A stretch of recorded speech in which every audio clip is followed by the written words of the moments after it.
तरह के तय भद्रकाली वो छत्तीसगढ़ के करे रखवारी। प्रेमी तरह के तय भद्रकाली वो छत्तीसगढ़ के करे रखवारी। तोरे दुआरी मजौन आए, तोरे दुआरी मजौन आए, भर के जाते जोली खाली। प्रेमी तरह के तय भद्रकाली वो छत्तीसगढ़ के करे रखवारी। प्रेमी तरह के तय भद्रकाली वो छत्तीसगढ़ के करे रखवारी।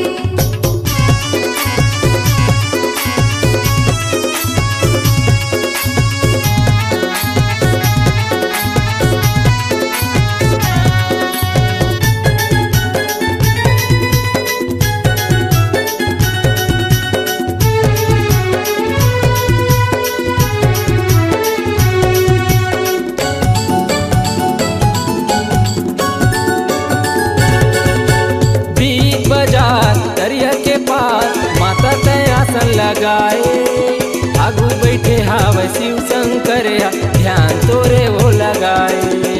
ध्यान तोरे वो लगाए मैया, ध्यान तोरे वो लगाए। बीच बाजार दरिया के पास माता तय आसन लगाए, आगू बैठे हाव शिव शंकर ध्यान तोरे वो लगाए। ध्यान तोरे वो लगाए मैया, ध्यान तोरे वो लगाए। दर्शन के तोरे आसुदाई, दर्शन के तोरे आसुदाई, जग के वो नर नारी। प्रेमी तरह के तय भद्रकाली वो छत्तीसगढ़ के करे रखवारी। प्रेमी तरह के तय भद्रकाली वो छत्तीसगढ़ के करे रखवारी।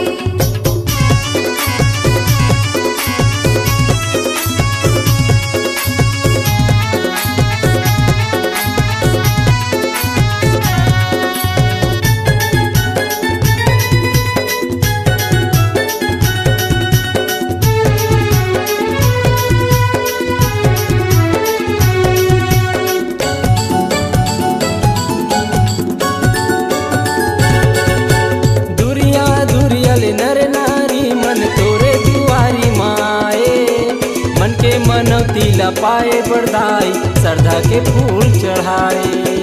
सरदा के फूल चढ़ाए मैया, सरदा के फूल चढ़ाए। दुरिया दुरियल नर नारी मन तोरे दुआरी माए, मन के मनौती लपाए बरदाई श्रद्धा के फूल चढ़ाए। सरदा के फूल चढ़ाए मैया, सरदा के फूल चढ़ाए। पाने सुपारी संग नरियर भेला, पाने सुपारी संग नरियर भेला, चुनरी तोला चढ़ाए।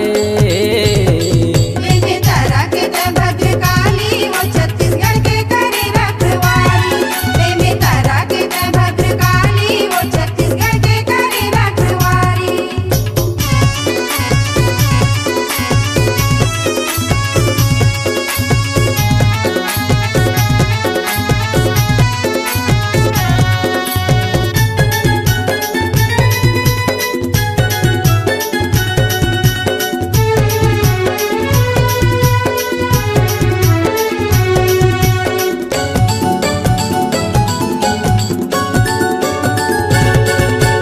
जई कुंवर के महीना मदाई मेला तोर भराए, गाँव गाँव यऊ पारा बस्ती मन दरस के आस लगाए। तरस की आस लगाए मैया, तरस की आस लगाए। जई कुंवर के महीना मदाई मेला तोर भराए, गाँव गाँव यऊ पारा बस्ती मन दरस के आस लगाए। तरस की आस लगाए मैया, तरस की आस लगाए। सुले गोहारी ते भद्रकाली, सुले गोहारी ते भद्रकाली, सुनी लाए तुर दुआरी। प्रेमी तरह के तय भद्रकाली वो छत्तीसगढ़ के करे रखवारी। प्रेमी तरह के तय भद्रकाली वो छत्तीसगढ़ के करे रखवारी। तोरे दुआरी मजौन आए, तोरे दुआरी मजौन आए, भर के जाते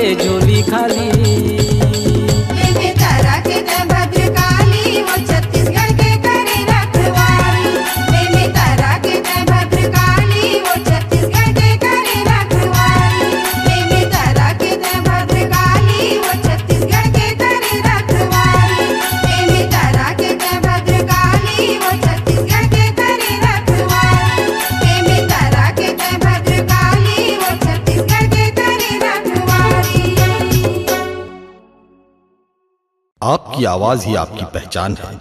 यदि आप अपनी आवाज को एक नया आयाम देना चाहते हैं तो चले आइए मल्टी ट्रैक डिजिटल रिकॉर्डिंग के लिए AVM audio video studio, Khamtarai, Raipur. Mobile number 9301523929 और 7869646201। यदि आप नए एवं पुराने गीत सुनना चाहते हैं।